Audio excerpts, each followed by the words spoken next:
All right. Hey, everyone. Good to see you all. So you're here for the exciting continuation of the Shikantaza story. We're in part two. So I think there's even going to be a part three. Uh, can I just see, I can see you, most of you in the meeting room. How many of you were here at the last, at Shikantaza part one, the exciting Shikantaza part one? Most of you, yeah. I want to review a little bit of what we did last time, just to kind of reground. And because, after all, practice is repetitive. That's why they call it practice, right? We keep doing it over and over. Um, so, and we'll also have some time for discussion. So, I think the best thing is I'd like to do a little guidance just to start, just to point to some of the things we did last time that kind of ground us in. And then I'll talk a little bit more about, for those who weren't here, I know there's a couple who weren't here, so I want to rope them in. But the first thing I'd like to do is just reconnect to some of the guidance I gave last time. So if you would all make yourselves comfortable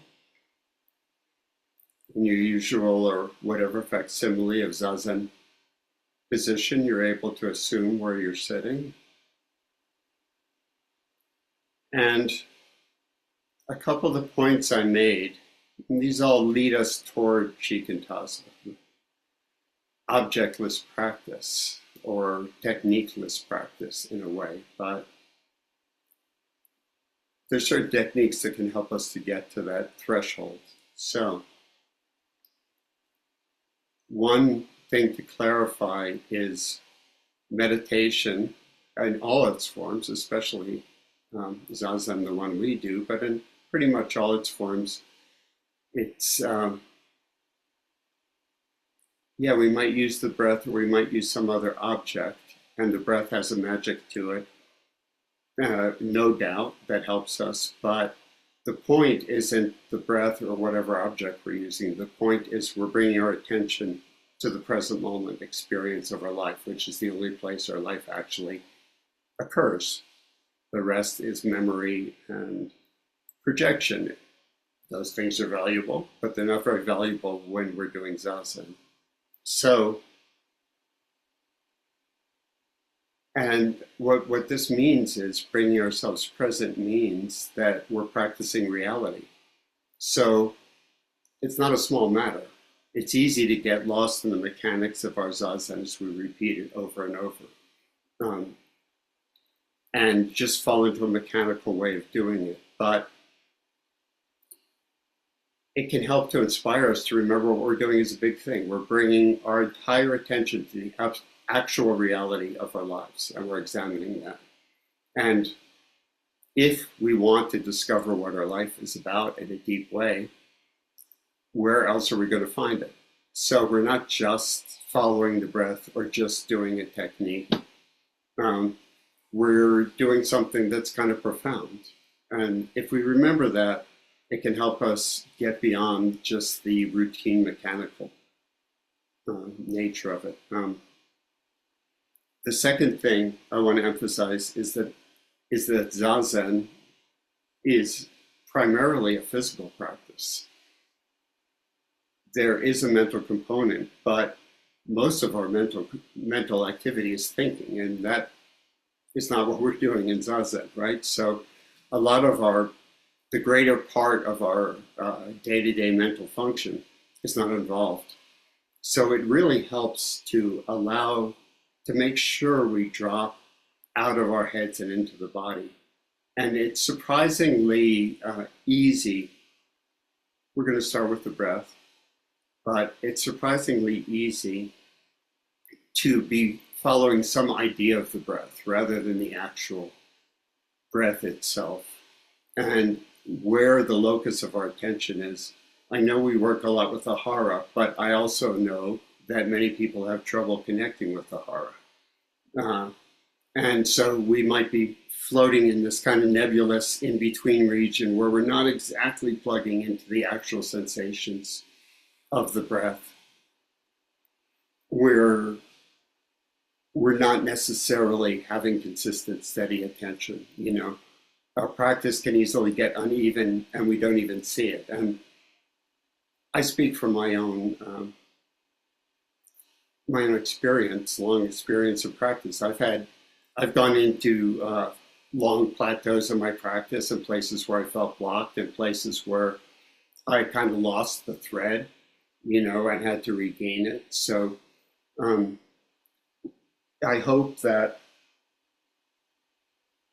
you know, if you go through these spells sometimes where your practice loses some vitality or gets flat, that some of what we're doing here can help you reawaken. So reawaken yourself to really be invested in it in a deep way. So an image a lot of people find helpful for dropping the attention into the body is if you imagine a flat rock tossed into a swimming pool filled with jello, it would slowly make its way down to a resting place in no particular hurry. So in just such a way, our attention can drop out of our heads and find a resting place somewhere in the body. It doesn't have to be the hara. It can be, find the most natural place for your attention to rest. Those of you who've tried to work with connecting with the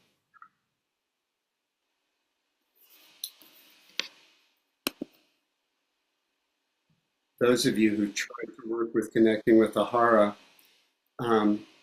I know it can be difficult for some people, but a good place to start is just be sure we're in the body. And if we use that image of the flat rock in jello, just slowly coming down and finding a natural place to settle. That's where we start. It's okay if it's in the heart area. It's okay if it's in the solar plexus. But that sense of gravity drawing the attention downward, there's this sense of allowing that is really helpful in connecting with the hara point. It's as though we just, as we drop deeper, as gravity, we relax and gravity also draws our muscles downward, our mind is also drawn downward, and it may, over time, find a way to settle there in the hara. I'll talk about that more in a few minutes, but for right now, just settling in the body. A manageable way always to start is it's easier to apply our attention to the exhale than to the inhale. This is being awfully nerdy about the breath, but we're going to get really nerdy about it in detail. It's so helpful. One of the issues that determines how deep our practice is how continuous our attention is. So let's just start by looking at an exhale. It's easier to keep continuity of attention during the exhale because the exhale naturally triggers the parasympathetic or relaxation response in the body. So what we're working with in Shikantaza, or just sitting, is we're trying to, it's like the Taoist side of Zen. We're trying to find the natural flow and go with that. And if we can find the natural flow to carry us deeper, that's a whole lot better than struggling and striving to get there, right? So if we just start with an exhale, let's just see if we can keep our attention steady just for the duration of an exhale. I'm sure you can all do it. But there's something to be noticed in doing this. So whatever point in the body that your attention has come to rest, if it's the heart, great. If it's somewhere else, that's fine. You've got that close attention on that one point.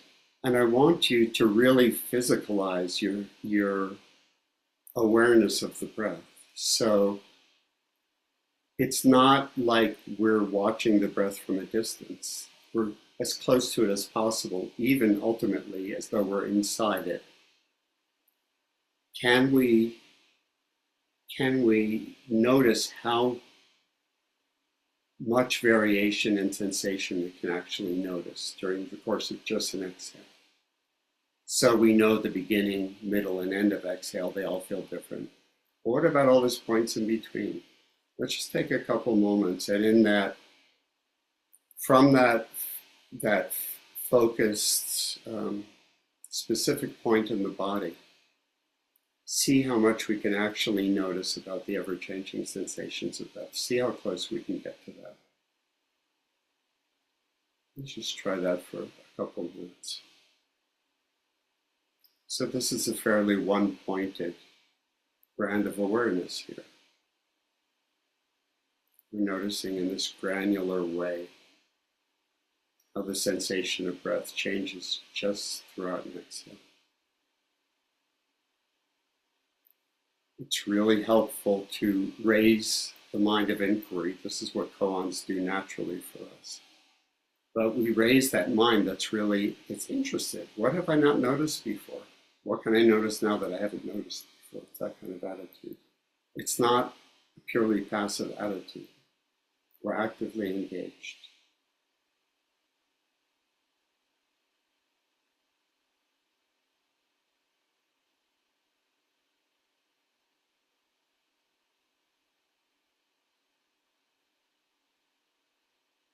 How steady can we keep our attention while noticing as much as we can notice? Not in a way that we're straining, in a way because we're interested. We're taking an interest. And it's very helpful to notice that being that close to our direct experience, it has a fairly subtle but definitely palpable feeling of pleasure. So if we let the pleasure in and appreciate that it's pleasant and interesting, all of these things are important supports for where we're going with this practice.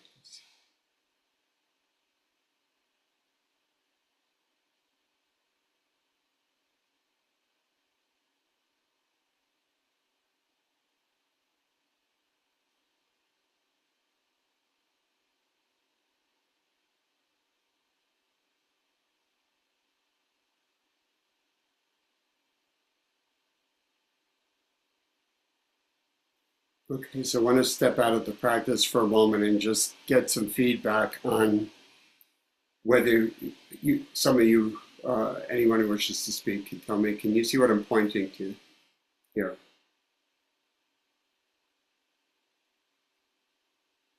How's that working for you?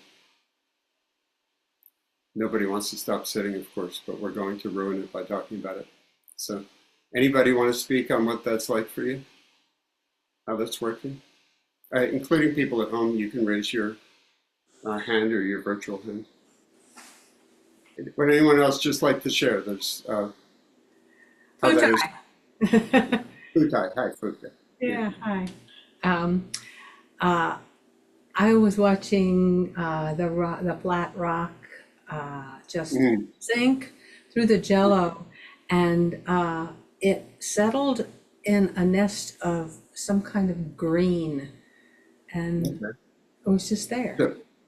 So those kind of visual phenomena, they're a good sign that we're that we're deepening into our practice. And my attitude is we should enjoy the scenery, so that's part of the scenery. If it helps you get interested in focus, but how about behind the visualization? Were you able to connect in the body? This is what I'm interested in. It can be really nebulous for people, the actual connection in the body. Could you feel, in addition to the visual phenomena, could you feel where that landed? Like, could you point to it, Futa? Yeah, right here, right in the hara or the. So in the hara point, okay, Yeah. so you're able to connect there. And can you really feel that nobody's being tested, you know what I mean? But oftentimes it's hard to actually feel what the breath is doing in a close way. We're a lot more likely to be following it as though at a distance. Could you get close to it? That's what I'm asking people to do. Get inside the feeling. How was that for you?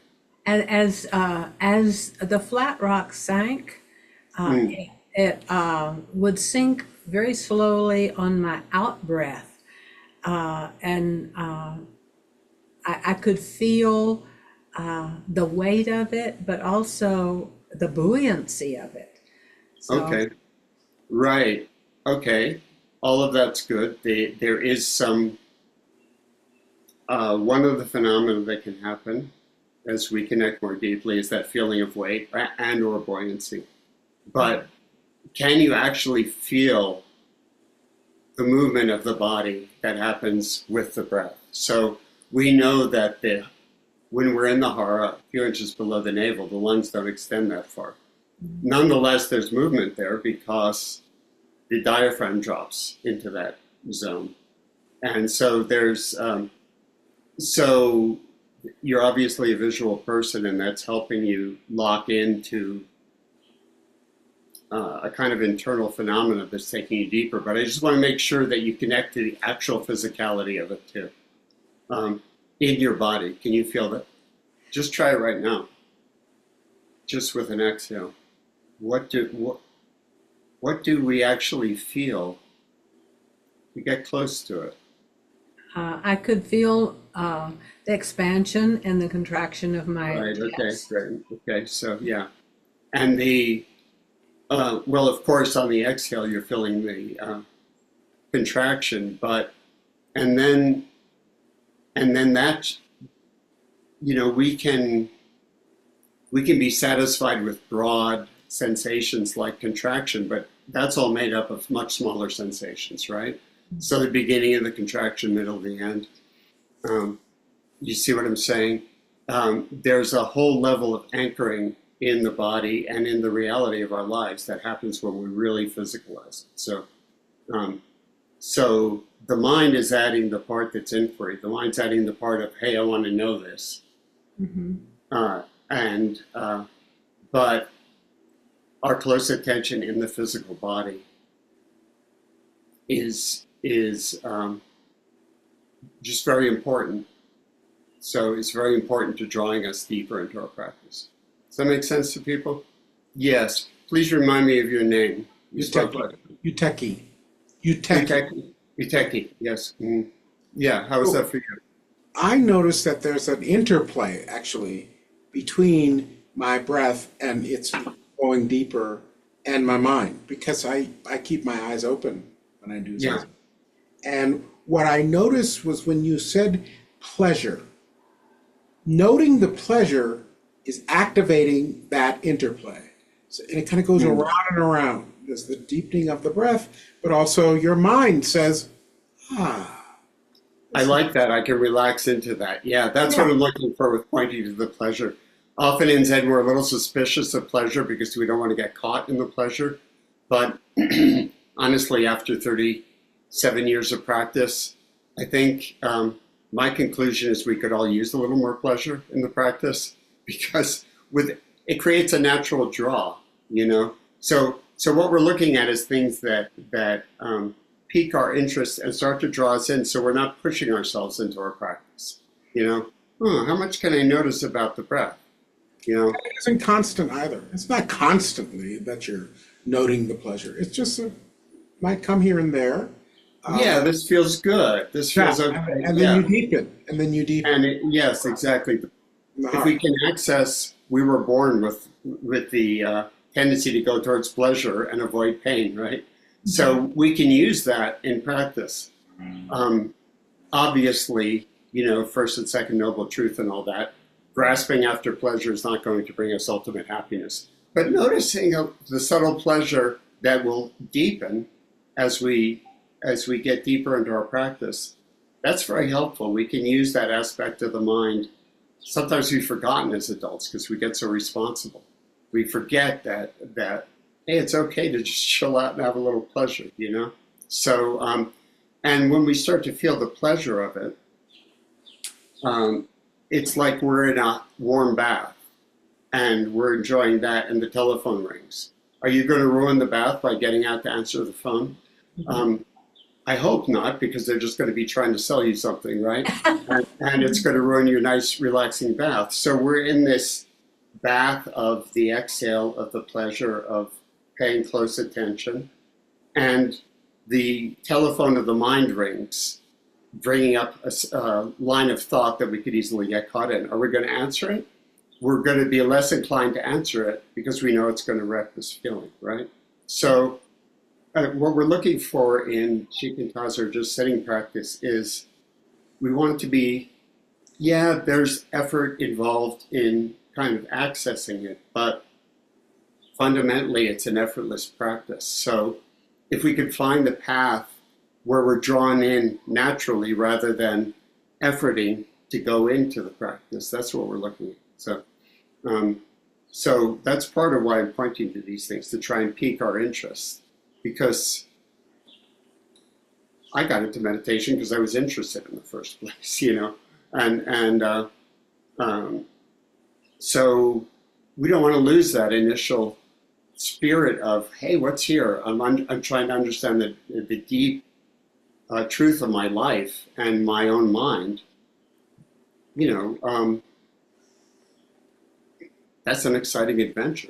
It's not nothing. It's not a passive endeavor just to calm ourselves down or whatever. So there's, if we can find that natural way in, it's just so helpful.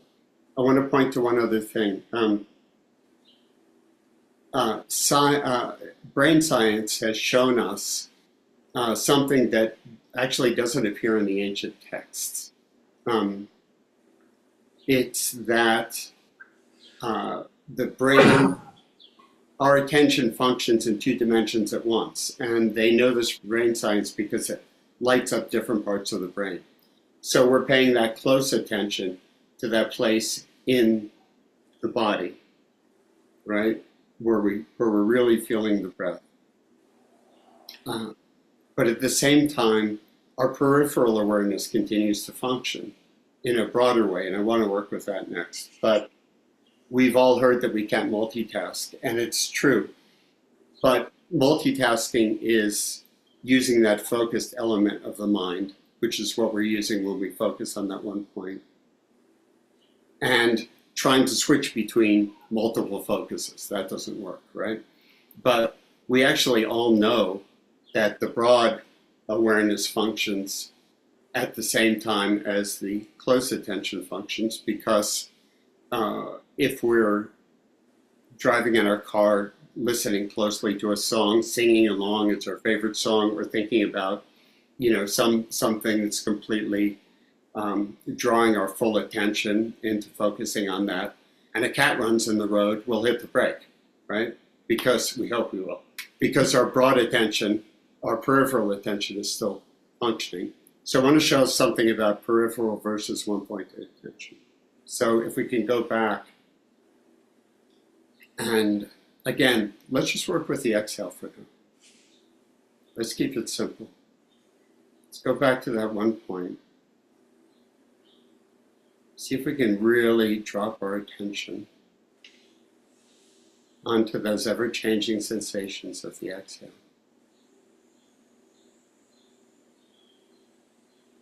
Just for a few rounds of breath.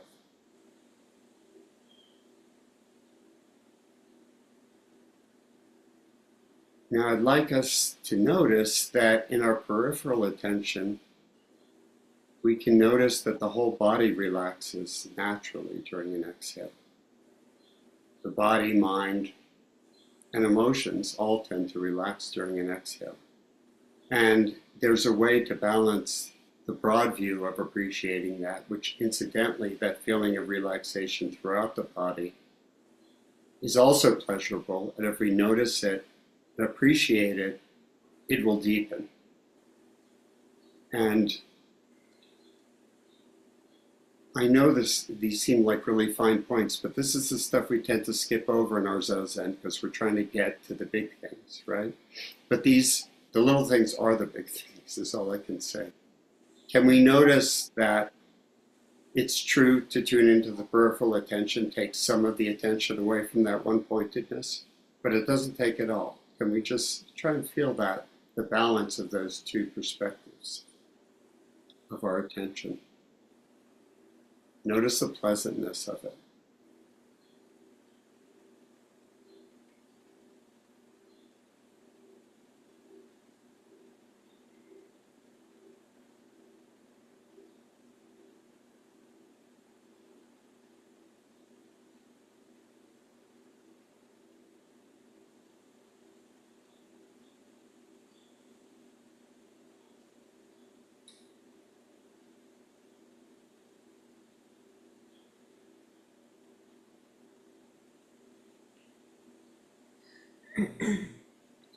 So this is something to continue to work with, but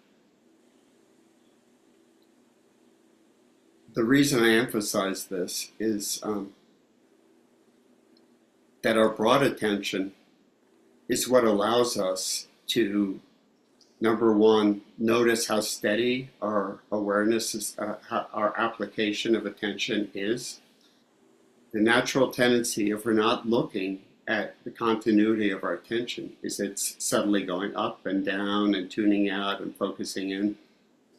It's like turning a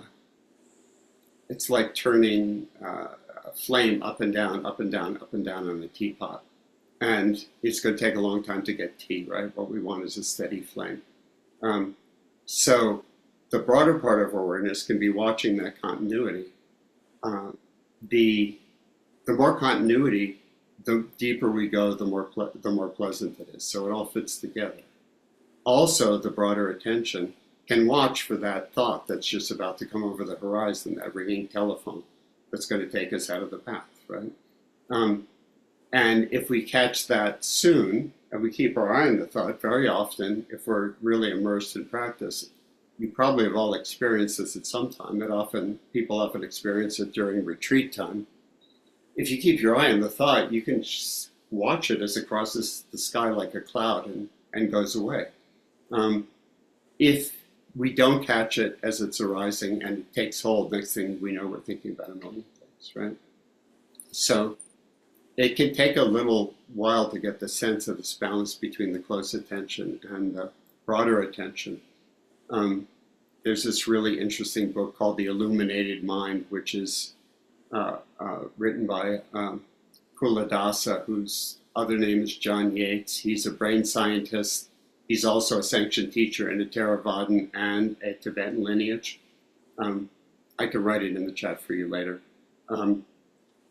But he's been through all the ancient texts in great detail and compared them to brain science. And this is where some of this comes from. And I found it really helpful because sometimes we have certain experiences in practice, especially during session times, retreat times, but we often don't know, how did this happen? What is it? And will it happen again? And sometimes the deep experiences don't happen in a home practice, but we tend to be light on technique in the Zen world. But there are known techniques, some of which I'm sharing with you, that can touch up fuzzy areas of our practice. Okay. I had a friend come and sit on one of my university meditation classes, and she was a 30-year practitioner. And after class, she said, it never occurred to me that I could watch the whole progression of the breath, beginning to middle, end, and be interested in that. She's a developed practitioner. She'd obviously gotten some growth from her practice, but it was kind of amazing to me that for 30 years, I don't quite know what she was doing. I suspect her attention on the breath was rather nebulous, rather distanced. Getting closer brings us deeper. More continuity of attention brings us deeper. These are the things. Following, rather than struggling, if we can follow the path the mind would like to go because it's interesting and pleasurable, there's a lot less struggle. We get drawn in. Okay? So I know we covered some of this last time, but just not everyone was here. So I wanted to do a review and then we'll move on a little bit. But before we do, I just want to point to two more things we did last week. One is, where is the hara actually? So we hear that the hara is a couple inches below the navel, and we try and allow our attention to drop to that point. It's in Chinese, it's called the dantian. And in the yoga systems, it's the second chakra, right? So it's a point that raises our energy and helps awaken our intuition and our spiritual power and focus. it really helps to find the specific point where it is. So the way to find it is if you take your fingers and you place 3 fingers right below the navel, right in the center line of the body, and press with each finger and see if you can find the point that feels the slightly tender or slightly active. There's a particular acupuncture point. That's the point. One of those spots will feel more, a little bit like a pressure point or a little more sensitive than the other points. If you travel back from that point to the center of the body, and at the same time, if you tighten the perineum, the lowest point of the abdomen, which is the point we tighten if we're trying not to pee, if we're trying to hold our urine. So if you tighten that up and find the center of that point, I know this is nerdy and precise, but it pays off. And you draw a line up from that to meet the line that went back from below your navel. In the middle of the body, the place those 2 points meet is pretty close to where the hara is. It's said that the center of it is about, in Qigong practice, which really emphasizes this, it's said that it's about the size of a pea, maybe. Once you found that point, move forward and back, side to side, and up and down until you feel like you've hit, there's a particular feeling to it that is, some people experience as heat, some people experience it as a kind of pressure, some people experience it as kind of magnetic feeling. Can I just see a show of hands of who can feel what I'm pointing to? Can you just, without disrupting your practice? Yeah, okay. So the thing about when you really find the center point of it, and it may be a little further back than you think, and it may be different in different people.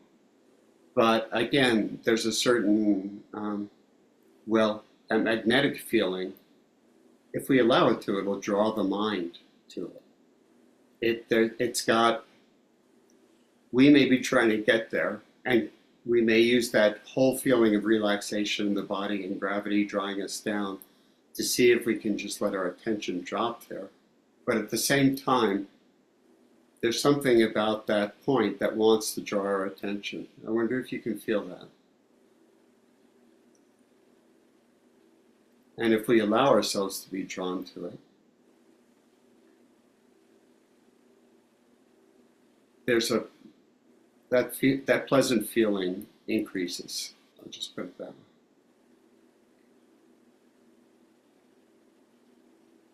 Maybe it's more than pleasant. Maybe it feels somehow significant too, if the mind can really meet the body at that point. Of course, we're still feeling the breath coming and going.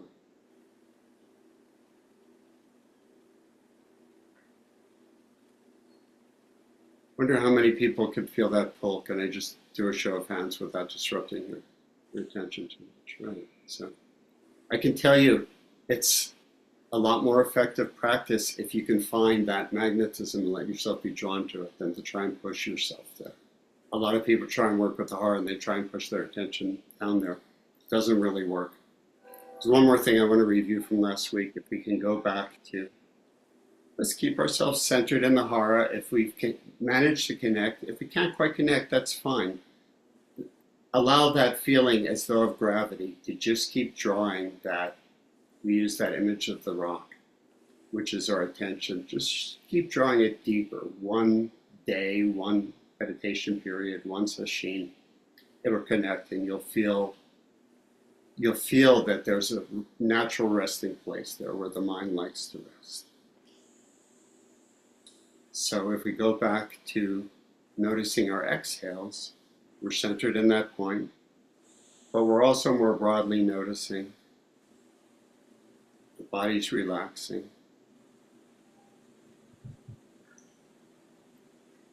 It's okay during the course of an exhale to do a little scan of the body. In fact, I recommend doing this at the beginning of Zazen periods to see if there's anywhere you're holding overt tension. And you just stand head to hara, and it's as though your mind just is sweeping away any tension that feels ready to let go. There's always some residual tension. During the course of the exhale, the relaxation naturally deepens. We spoke about this last time at the very end of the exhale, just right in the turning point before the inhale begins. You may notice a moment where everything seems to stop, a kind of still point. If you should notice that, see if you can allow yourself to sink into it. Again, there's that feeling of pleasure.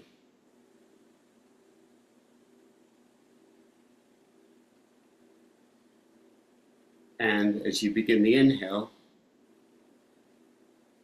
just see if you can invite a little of that stillness to stay with you. It can't be grabbed after, but if we notice it and appreciate it, just like the relaxation response, it'll tend to deepen. Also, it has a sense of a draw to it as well. That stillness is attractive. So now can we connect up the other half of the breath, the inhale, and see if we can invite some of that stillness to stay with us. Invite that relaxation to stay with us through the inhale so it doesn't go away, so we don't tighten up again. If you lose touch with the still point, many people find it again in the turning point between the inhale and the exhale. I know this is all very precise and nerdy, but I promise you there's much there to help your practice. If you don't find it at the top of the breath, look for it at the end of the breath. If you keep touching that point and keep surrendering to it, since that point is at the bottom of the breath, it seems to me in some peculiar way to be related to the hara. It's as though I feel the still point there in the hara. And that makes a fairly potent magnetic draw if you just let your mind be drawn to the stillness, into that place in the body. Let's just see if we can practice with that for just a couple minutes.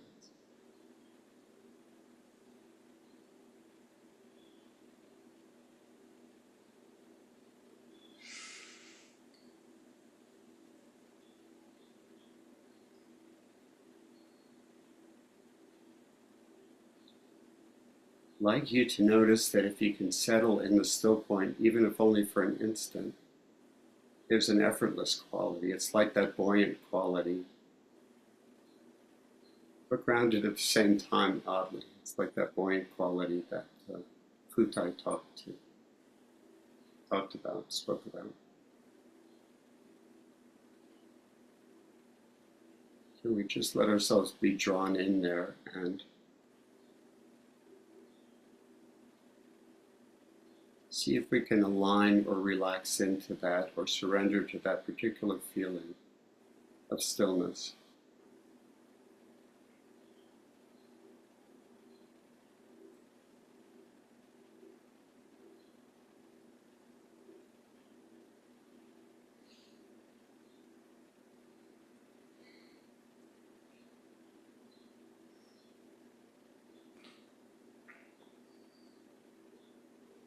See if you can also balance your broader awareness to catch intrusions from the thinking mind, to catch that ringing telephone before it takes hold.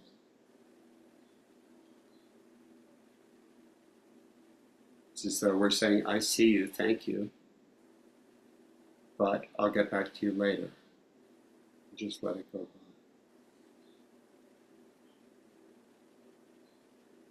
For some people, it's comfortable to allow there to be a pause between the breaths. It doesn't have to be an overt pause, it's a pause. Don't try and make a pause or extend a pause if it feels uncomfortable. But if it feels comfortable, you might just allow that pause to linger or that turning point to linger until the in-breath starts all by itself.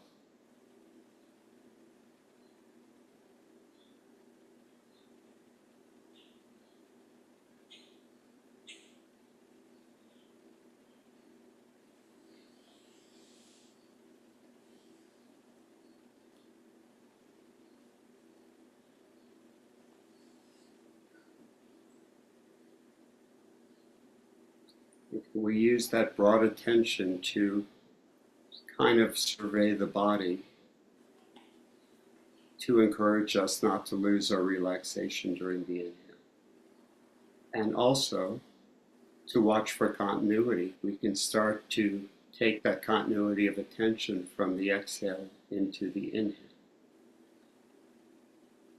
Perhaps we can join up one full cycle of breath with really consistent continuity.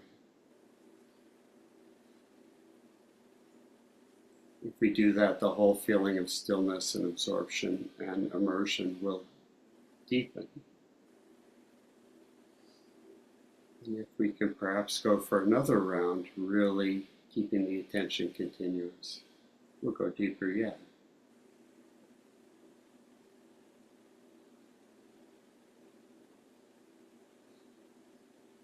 I don't want you to think that we're looking at a bunch of different things. It's all one thing. We're centered in the stillness, in the hara, fully aware of the breath coming and going. Our broader attention is watching for continuity and interruptions. It's all one. It's all of a piece. See if you can find that.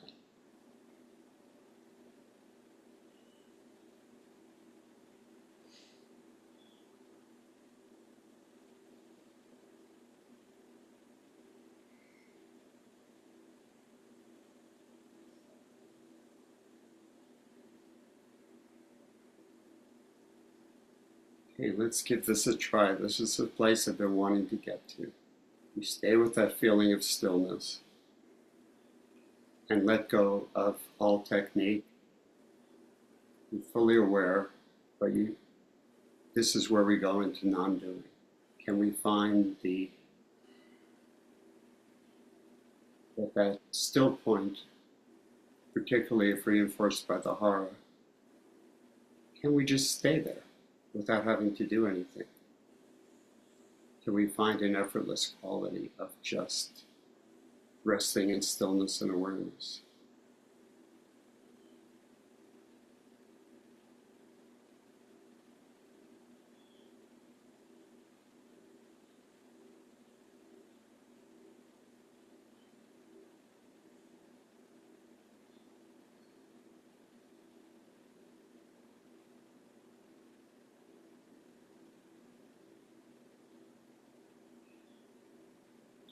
So this is awareness without a particular object. That's what Shikantaza fundamentally is. An effortless awareness. It does have this particular feeling to it of being located in that stillness. But it's a natural practice. We would have to exert energy, we would have to do to leave this place. If a thought came by, we would exert some energy to grab the thought. It's reverse to the way we often think of things, but see if you can notice what I'm pointing to. It's perfectly natural to be aware, be centered in awareness.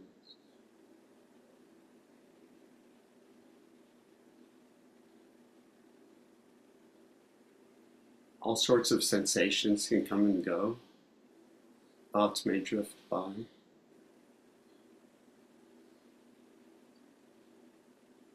We're aware of what's happening, but we're just centered in awareness rather than letting every object of awareness grab our attention.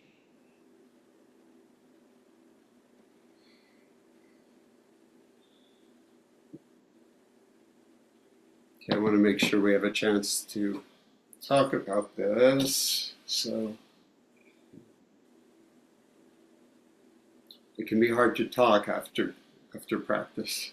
Of course, we have to do that all the time because we go into Doksan and talk to our futures. So that's part of Zen training, is to come in and out of these um,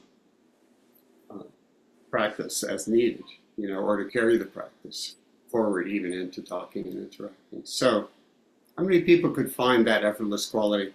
I know that's a lot to all do at once.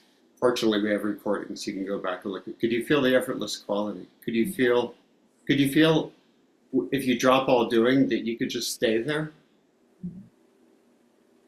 How many people could feel that? Yeah. If you're not quite feeling it, keep practicing with it. Actually, I was looking at the people in the meeting room, so I wasn't seeing you all at home. I saw Eddie Lee raise his hand, but how about the others at home? How many people could see that? Yeah, I could feel that. Okay. So, Shikantaza, just sitting practice. Once we're there, that's what we're doing, right? But everything we went through, some of which was repeated from last week, a lot of which was repeated from last week, is an avenue to get there, right?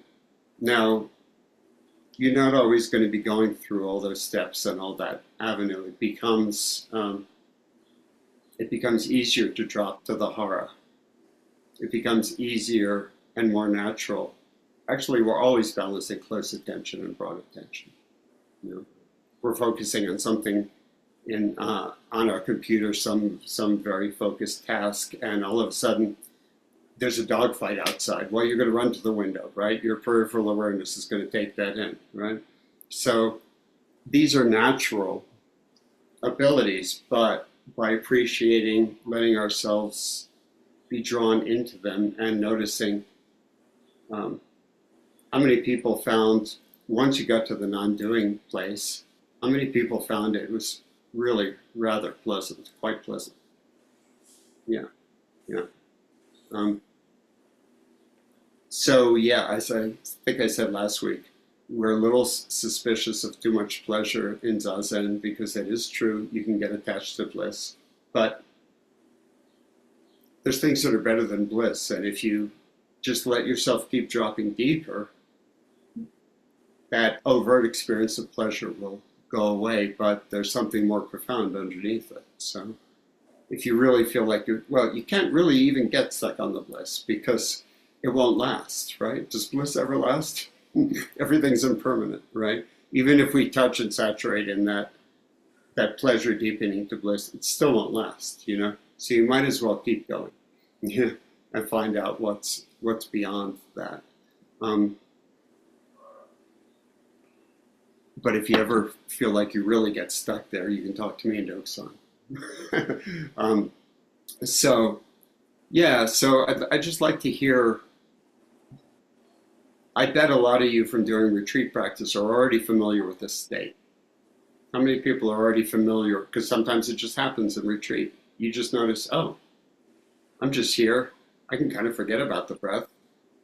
I mean, you're aware it's happening, but that's your primary attention goes into that feeling of immersion, yeah? So, but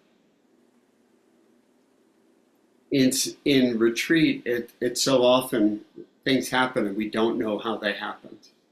And in Zen, there is somewhat of a bias against too much method, but there are ways to find your way back to those deeper immersion states in home practice. And what often tends to happen is, if we don't have a way to find our way back in our home practice, we won't. Or maybe it'll happen every once in a while. In the original Theravadan Buddhism, there's a whole set of methods for going through stages of samadhi, and they're not methods you could grasp after. They're not doing in that stage. They're methods that you can allow to happen, right? So we notice that the exhale has a particular potency in relaxing and perhaps allowing our attention to drop deeper. We notice that the haras is a big help in that. We notice that noticing the still point at the end of the exhale. The single most helpful thing for me is that still point at the end of the exhale. If I'm sitting down and I'm scattered and I'm having a hard time settling, I'll just start with the relaxation response of the exhale and watch for the still point. And in other words, you won't always need so much method once you're kind of familiar with the map. I'm basically giving you a map that can help. I know many of you are doing koans, but this applies to you too, because you're not always thinking about the koan on your cushion the whole time, at least once you're past the initial ones. Like if you're working with mu or hu, you may be repeating them in an almost mantric way. But after that, that's not, you turn the koans over in your mind, and then I don't think you could keep thinking about them is not going to help anyway. Obviously, you think about them because that's how you load them into your brain. But then you just do your zazen. You park them on the back burner and do your zazen, right? Bring them to mind every so often. So, what we're talking about is accessing samadhi, and how is this done? And samadhi is definitely accessed through Shikantaza. However, we're keeping an eye out. We're keeping an eye out for, we'll be in this lovely, effortless place, and next thing you know, we'll be thinking about something else because we didn't catch the thought when it started to come in, right? And next thing you know, it grabs us, and there's that amnesia to thought. This is kind of the whole enchilada. There's something else. That's an ancient Buddhist term, by the way, the whole enchilada.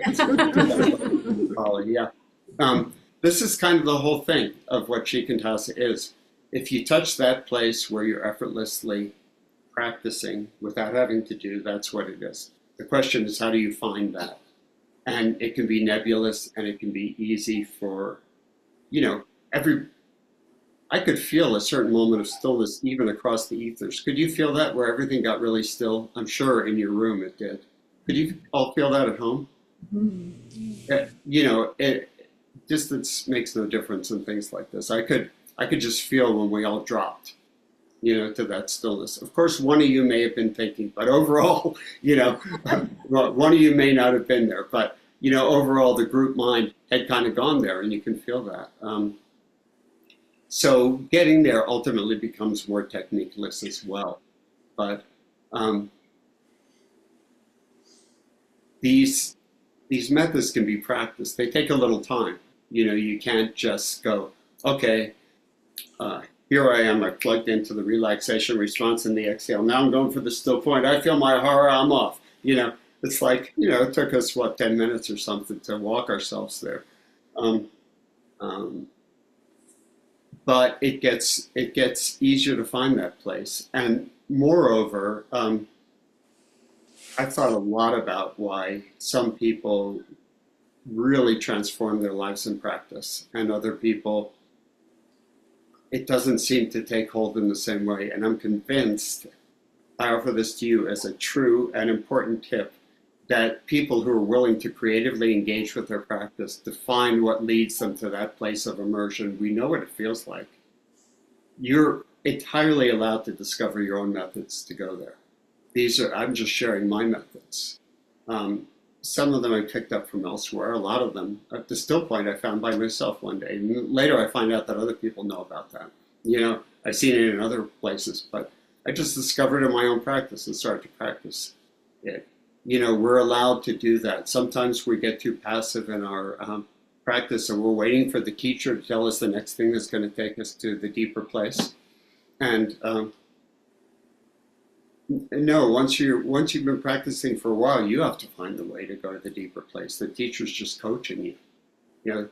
I can't possibly know what's going to take Futai to that deeper place. I can give some hints and stuff, but once you're in there, I don't have the colors. Maybe the colors will keep taking it into deeper stillness. If they do, ride them into deeper stillness, then let go of the colors. But You know what I mean? People, you look for that thing that draws your attention and draws you to stillness, you know? So, okay, so let's have a little question and answer time. Who's got questions? Anda. Yeah. Would you compare this or discuss the differences with non-dual awareness? It ultimately leads to non-dual awareness, yes. Yeah. And how about There's another step that can clarify that more, which is what I want to do with you all next month in Shikantaza, and the exciting conclusion of the Shikantaza. Yes, there's a way I want to point to that. It is definitely an avenue to non-dual awareness, without a doubt. Yeah. but So is it the same or different than jhana practice? it is one way into jhana practice. The jhanas, which are the traditional stages of samadhi. I mean, we practice samadhi, so they're the same. Samadhi and jhana are the same thing. It's just that in the original Theravadan practice, they had different delineations of levels of samadhi and stuff. But basically, when you're touching that sense of stillness and absorption, that's jhanas. That's samadhi. You know, oftentimes the jhanas traditionally were accessed through one-pointed practice, which is like where we started with trying to find that place in the body where we could really follow the breath. There are other methods too. Shikantaza comes at it from a different angle, but ends up in the same place. Shikantaza, ultimately, even though we used a focus technique to get there, once you let go of technique and you're just resting in awareness, it feels rather expansive, doesn't it? There's not a tight focus to it, is there? But it's another way, and yeah, it's definitely samadhi. And eventually, you could take either method, and as they deepen, you end up basically in the same place. You know, it's just different avenue. Thank you. It's a different on-ramp to the same freeway. Okay. So, to use a completely inappropriate metaphor for stillness, huh? So, any other questions about it? Or comments? Oh, yeah. Or objections? Mine is more, I guess, maybe more comment, slightly question. What I found is that, yeah, I did start feeling that moment of stillness, and for me, it feels like a really important place to. I feel that's something to really keep me going. If I can, with Yes. each breath, with each out breath, if I can always remember to get to notice that place and find it. Yeah. Be in Or it. as often as you can manage. I think that'll happen a lot. I think other than that, in terms of trying to really be aware of all the different stages of breath, that'll take me a long time, because I just kept feeling so much tension in my chest, or there was so much else I was feeling that it. Yeah. Now I was thinking of. Stay with it. I was thinking of you particularly in re-emphasizing again, because you weren't here last time, the relaxation response in the exhale. Mm-hmm. Thinking of you exactly particularly. I would say work with that for a while, Mm-hmm. and see if you can just notice and appreciate the natural relaxation that happens. There's still areas of tension. It doesn't all drop off at once. But if you can notice that there's that natural tendency and appreciate it, and just see if you can carry enough attention through the in-breath to get to the next exhale without everything tightening up again, then there will be a natural process of letting go. At a certain point, when you feel immersed, you can look for areas of holding and you can bring your attention there, But if you base it in the relaxation response, that's going to help. These things really aren't different. You're looking at that tension in your chest, but you're aware of other things going on in your body, but your pointed awareness might be on that tension in your chest, right? you have the spirit of inquiry. It's not a different thing. You wouldn't be noticing and working with that tension in your chest if you weren't interested. So you're already raising that mind of inquiry and interest. Thank you. I mean, that's what's really also really helpful for me is the difference between the broader awareness, the peripheral awareness, and the center. So I'll be working very much with that. Thank you. Yeah, and I suspect because of what you mentioned just right now, that and what we talked about earlier, you and I talked about earlier, that that the peripheral awareness may be the most important for a while for you, because you're working with the broader body awareness. But still, if you can have a center point for your attention, it will anchor and deepen the whole experience. It'll be easier to get more deeply into the broader awareness also. They work together if you can find the balance, you know? Thank you. Thank you. Yeah, this is non-dual awareness, so they're not all separate things. You know, I know I'm talking about different aspects of it, but we want it all to come together in a certain way, you know?